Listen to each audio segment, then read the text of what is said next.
How to replace a 2022 Ford F-150. 5-button smart remote key fob battery.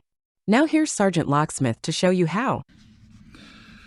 This remote here, all you need to do is right here at the bottom, go ahead and hit your release. The remote will come apart. When it does, when you look up in there, you'll see you have where the emergency key was and then this flat spot.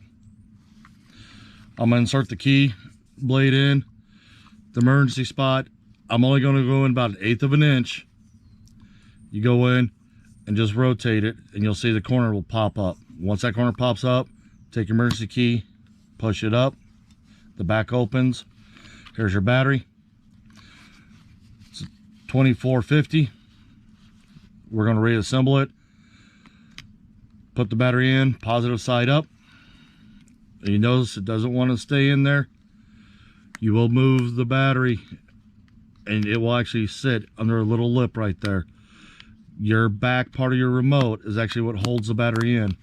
Go ahead and put it back together, squeeze it, take your emergency key, put it back in, and you're done. You've just changed the battery on your remote. Thanks again for watching. Sergeant Locksmith here, and let's stay safe out there.